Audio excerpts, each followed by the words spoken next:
చూడండి, మన మల్లె తోటలో చాలా అంటే చాలా మల్లెపూలు పూసాయి. ఇప్పుడు వీటన్నింటినీ కోసి మనము మార్కెట్ లో అమ్మితే మనకు చాలా డబ్బులు ఆదాయం అవుతాయండి. అలాగే చాలా డబ్బులు వస్తాయి. అవును లక్ష్మి, నువ్వు చెప్పిన ఆలోచన చాలా బాగుంది. కానీ కూలీ వారిని పెట్టాలి కదా, ఇన్ని మల్లెపూలని మనం ఎప్పుడు కోసి అమ్ముతాము? అందుకని నువ్వు కూలీ పనికి వెళ్తావు కదా, నీతో పాటు కూలీ పనికి వచ్చే వారిని ఒక ఇద్దరిని పనిలోకి పెట్టుకుందాం. సరేనా లక్ష్మి, ఏమంటావు? నేను ఈ పూలన్నీ కోసిన తర్వాత మార్కెట్ కి తీసుకుని వెళ్లి అమ్ముతాను. అలాగేనండి, నాకు తెలిసిన వాళ్ళు ఉన్నారు. అది కాంతమ్మ గారు ఉన్నారు కదా, కాంతమ్మను సరస్వతి వాళ్ళు ఇంటి దగ్గరే ఉంటున్నారు. వాళ్ళని ఈ పూలు కోయడానికి కూలికి రమ్మని పిలుస్తాను. అలాగే వెళ్ళు లక్ష్మి. కాంతమ్మ గారు, నేను మీకోసమే వస్తున్నానండి. ఎక్కడికి వెళ్తున్నారు మీరు? ఇంట్లో సామాను మొత్తం అయిపోయింది, కిరాణం దుకాణానికి వెళ్తున్నాను. అలాగే పప్పు కూడా కొనుకొచ్చుకుందామని అనుకుంటున్నాను. కూర ఏం లేదే, కూరగాయలన్నీ అయిపోయాయి. ఈ రోజు ఎందుకో పప్పు తినాలనిపిస్తుంది. అందుకని కిరాణం దుకాణం వెళ్తున్నాను. ఏంటి విషయం చెప్పు. కాంతమ్మ గారు, మా మల్లె తోటలో చాలా మల్లెపూలు పూసాయండి. వాటిని కోసి మార్కెట్ లో అమ్మాలని చూస్తున్నాము. వాటిని కొయ్యడానికి కూలీలు కావాలి. కాంతమ్మ గారు, మీరు ఆ మల్లెపూలు కొయ్యడానికి కూలీ పనికి వస్తారా? అవునానే లక్ష్మి, మీ మల్లె తోటలో చాలా మల్లెపూలు పూసాయా? అలాగేనే, నేను కూడా కూలీ పనికి వస్తాను. సరస్వతి కూడా వస్తుందేమో అడుగు, అది ఇంటికాడే ఉంది. అలాగే కాంతమ్మ గారు. కాంతమ్మ గారు, మీరు ఉదయాన్నే పూల తోట దగ్గరికి వచ్చేయండి. నేను సరస్వతికి కూడా వెళ్ళి చెప్తాను. అలాగేనే లక్ష్మి. సరస్వతి, సరస్వతి, ఇంట్లో ఉన్నావా? ఇంట్లోనే ఉన్నాను లక్ష్మి. లక్ష్మి, ఏంటి ఇలా వచ్చావు? ఏం లేదు సరస్వతి, ఏదైనా కూలి పనికి వెళ్తున్నావా లేదంటే ఇంటి దగ్గరే ఉంటున్నావా అని అడగడానికి వచ్చాను. మా పూల తోటలో చాలా పూలు పూసాయి. అదే మల్లె తోట వేసాం కదా, దానికి చాలా పూలు పూసాయి. వాటన్నింటిని కోసి మార్కెట్ లో వేయాలి. అందుకని కూలి పనికి వస్తావా పూలు కోయడానికి అని అడగడానికి వచ్చాను. అవునా లక్ష్మి, అలాగే. కూలి పనికి వెళ్ళట్లేదు, ఇప్పుడు ఏం పనులున్నాయి చెప్పు. అందుకని నేను కూడా వస్తానులే, ఇంటి దగ్గరే ఉంటున్నాను. అవును, కానీ కాంతమ్మ గారిని అడిగావా? దారిలోనే కలిసింది కాంతమ్మ గారు. కాంతమ్మ గారిని అడిగాను, వస్తానని చెప్పింది. నువ్వు కూడా రేపు ఉదయాన్నే కాంతమ్మ గారితో కలిసి పూల తోటకి రా, సరేనా? నేను సర్ది తీసుకొని వస్తాను. రేపు పూలు కొయ్యాలి, సరేనా? అలాగే లక్ష్మి. ఏంటి లక్ష్మి, ఇంకా సరస్వతి ఉన్న కాంతమ్మ గారు రానట్లున్నారు తోట దగ్గరికి? చెప్పావా ఇంతకి వాళ్ళకి రమ్మని? చెప్పానండి, వస్తున్నట్లున్నారు. మీరు తొందరగానే తోట దగ్గరికి వచ్చారు. మేము మీ వెనకాలే వస్తున్నాం, మీరు మమ్మల్ని చూడలేదు. అవునా, మీరే తొందరగా తోట దగ్గరికి వచ్చారేమో అని గబగబా వచ్చాము. సరే సరే, ఇక పని చేయండి.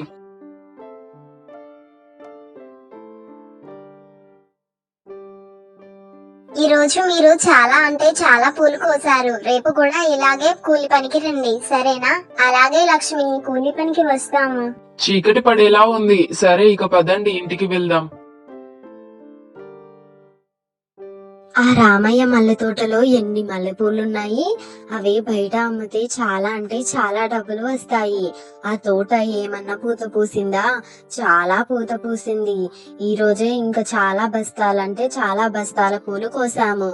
అయినా కానీ నేనెందుకు అందులో నుండి పూలు దొంగిలించి బయట మార్కెట్ లో అమ్మకూడదు?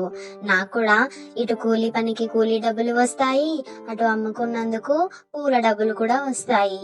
ఈ ఐడియా బాగుంది. రేపటి నుండి రామయ్య తోటలో మల్లెపూలను దొంగిలించి నేను మార్కెట్ లో అమ్ముతాను. ఒరే రామయ్య, ఈ పూల తోట మొత్తం కోయడానికి ఎన్ని రోజుల టైం పడుతుందిరా? ఇంకో 5-6 రోజులు పడుతుంది కావచ్చు కాంతమ్మ గారు. సరే, ఇక పదండి, చీకటి పడేలా ఉంది. ఎలాగో సాయంత్రం కూడా అయిపోయింది కదా, ఇంటికి వెళ్దాం పదండి. మొత్తానికైతే ఈ పూలని ఎలాగోలా దొంగిలించాను. అయినా కానీ వీటిని మార్కెట్ లో ఎప్పుడు అమ్మాలి? అయినా కానీ ఇవి 4-5 రోజులైతే వాడిపోతాయి. తెంపినట్టుగా అమ్మేస్తేనే అయిపోతుంది. అయినా కానీ ఇప్పుడు నేను ఎవరి దగ్గరికని వెళ్ళి అమ్మాలి? మన చుట్టుపక్కలల్లా ఆ సోము, ఆ రమేష్, రంగయ్య వీళ్ళంతా ఉన్నారు కదా, వీళ్ళ భార్యలకు ఏమైనా మల్లెపూలు తీసుకుంటారేమో అడుగుతాను. ఒరే సోము, ఏం చేస్తున్నావురా? ఏం లేదు కాంతమ్మ గారు, ఏంటి చెప్పండి. ఒరే సోము, నా దగ్గర మా చెట్టుకి కొన్ని మల్లెపూలు పూసాయిరా. వాటిని అమ్ముదాం అనుకుంటున్నాను. ఇంట్లో నూనెకి డబ్బులు లేవురా. అందుకని ఆ పూలు కొని నువ్వు కొన్ని డబ్బులు ఇచ్చావనుకో, వాటితో నేను నూనె ప్యాకెట్ కొనుకొచ్చుకుంటాను. ఇదిగోరా, చాలా అంటే చాలా పూలున్నాయి. నీ భార్య ఏమైనా పెట్టుకుంటుందేమో అని అడుగుతున్నాను. ఎందుకు పెట్టుకోదు కాంతమ్మ గారు, నా భార్యకి మల్లెపూలు అంటే చాలా ఇష్టం. ఒక 3 మల్లెపూలు ఇవ్వండి. అరే, నేను మల్లెపూలని తెంపాను కానీ అల్లలేదురా. నీ భార్యని ఇంటికి వెళ్లి అల్లుకోమని చెప్పు, సరేనా? నేను విడిగానే ఇస్తాను, ఒక కవర్ లో వేసి. అలాగే కాంతమ్మ గారు, వెళ్ళి మల్లెపూలు తీసుకురా పోండి. ఇదిగోరా సొమ్ము, మల్లెపూలు తీసుకొని డబ్బులు ఇవ్వు. కాంతమ్మ గారు, ఏమైందండి? ఈ రోజు లేటుగా లేస్తున్నారా? లేదంటే ఏంటి ఈ రోజు లేట్ అవుతుంది? కూలి పనికి రారా మీరు? వస్తానే సరస్వతి, ఈ రోజు ఇంట్లో పని తీరలేదే, అందుకని లేట్ అయింది. వస్తున్నా, ఆగు. ఏంటి కాంతమ్మ, సరస్వతి ఈ రోజు లేటుగా వస్తున్నారేంటి? ఇదిగో ఈ కాంతమ్మ చేయబట్టే లక్ష్మి లేట్ అయింది. ఏంటి కాంతమ్మ గారు, మీరు ఒక్కరే కదా, ఇంట్లో పని తొందరగా పూర్తి చేసుకోలేరా? కూలి పనికి లేట్ అవుతే ఎలా ఉంటుందండి? నా వల్లే లేట్ అయింది లక్ష్మి, ఈసారి ఏమనుకోకు. సరే సరే, తొందరగా పని చేయండి. మళ్ళీ రామయ్య వస్తే ఇంత లేట్ అయిందా అని నన్ను తిడతాడు. కానివ్వండి తొందరగా. లక్ష్మి, ఈ రోజు ఇంత లేట్ అయిపోయింది కదా, కూలీ పని చేసే టైం కూడా అయిపోయింది. 5 అయిపోయింది లక్ష్మి, ఇక ఇంటికి వెళ్తాం మేము. అలాగే, ఇక వెళ్ళండి. మీరు లేట్ గా వచ్చారు కదా అని 5 అయిపోయేదాకా చేపిద్దాం అనుకుంటున్నాను, 5:30 వరకు. అయినా కానీ మీరు వెళ్తా అంటున్నారు కదా, సరే 5:30 కూడా అవుతుంది. సరే, ఇక వెళ్ళండి, రేపు ఉదయాన్నే రండి. ఈ పూలని రంగయ్య భార్య తీసుకుంటుందేమో, వెళ్ళి అడుగుతాను. ఏంటి కాంతమ్మ గారు, ఇలా వస్తున్నారేంటి? మీ చేతిలో చాలా మల్లెపూలు కనిపిస్తున్నాయి కవర్ లో. అయినా కానీ అన్ని మల్లెపూలు ఎక్కడి అండి మీకు? మా చెట్టు రంగయ్య, నీ భార్య ఏమైనా ఈ పూలను కొనుక్కుంటుందేమో అని అడగడానికి వచ్చాను. నా భార్యకి మల్లెపూలంటే చాలా ఇష్టం కాంతమ్మ గారు. మీరు ఆ మల్లెపూలన్నీ నాకు ఇవ్వండి, నేను మీకు డబ్బులు ఇస్తాను. అరే, ఈ కాంతమ్మకు ఇన్ని మల్లెపూలు ఎక్కడి? అయినా కానీ మల్లెపూలను అమ్ముకుంటుంది కదా, నాకు అర్థం కావట్లేదు. అసలు ఈ కాంతమ్మకి ఇన్ని మల్లెపూలు ఎక్కడివి? అడిగి తెలుసుకుంటా. మళ్ళీ మీ చెట్లకి మల్లెపూలు పూస్తే తీసుకురా కాంతమ్మ గారు, నేను డబ్బులిచ్చి తీసుకుంటాను, సరేనా? అలాగే రంగయ్య. కాంతమ్మ గారు, ఒకసారి ఆగండి. ఊరి దేవుడా, ఇది నేను మల్లెపూలు అమ్మడం చూసిందా ఏంటి? ఇదేంటి అసలు ఇక్కడ ఉంది? కాంతమ్మ గారు, మీ దగ్గర అన్ని మల్లెపూలు ఎక్కడి అండి? రంగయ్యకి మల్లెపూలు అమ్ముతున్నారేంటి? అదేం లేదు లక్ష్మి, అది మా చెట్టుకి చాలా మల్లెపూలు పూసినాయి, అందుకని రంగయ్యకి ఆ మల్లెపూలు ఇచ్చి నేను డబ్బులు తీసుకున్నాను. అయినా మీ ఇంటి దగ్గర మల్లె చెట్టే లేదు కదండి, మల్లెపూలు ఎక్కడి నుండి పూసాయి మీ ఇంటి దగ్గర చెట్టుకి? అదేంటంటే మల్లె చెట్టు ఉంది లక్ష్మి. సరే లక్ష్మి, నాకు కాస్త పని ఉంది, నేను వెళ్తాను. ఈ కాంతమ్మని చూస్తే ఏదో తేడాగా ఉంది. ఈమె మాట తడబడుతుంది, ఏదో దొంగ పని చేస్తున్నట్లుంది. కొంపదీసి మా మల్లె తోటలోకి పనికొచ్చి మా మల్లె పూలే కోసి ఇలా అమ్ముతుందా? అసలు ఈ కాంతమ్మ బాగోతం ఏంటనేది తెలుసుకోవాలి.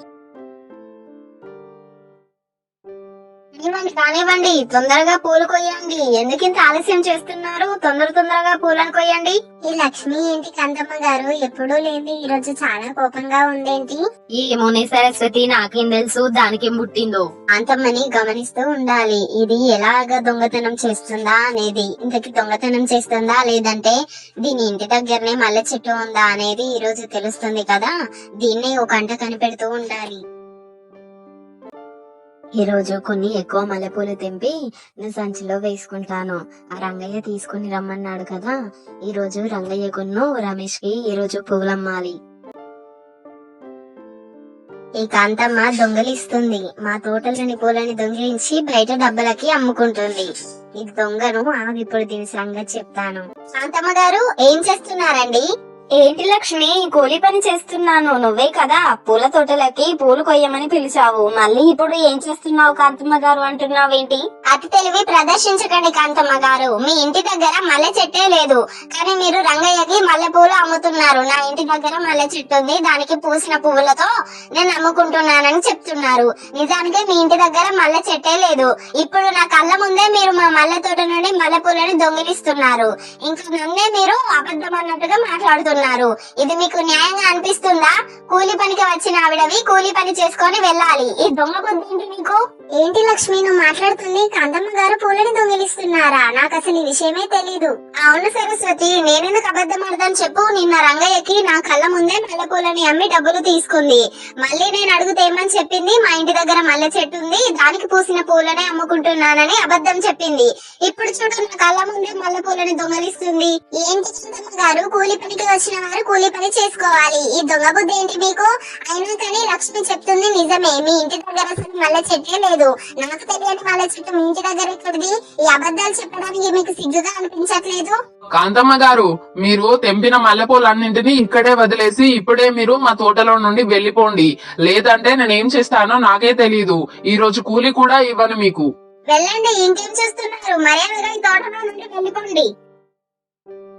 చేసే పనిని నమ్మకంగా చెయ్యాలి. ఇలాంటి దొంగ బుద్ధులు ప్రదర్శిస్తే వాళ్ళ పరిస్థితి ఇలాగే ఉంటుంది.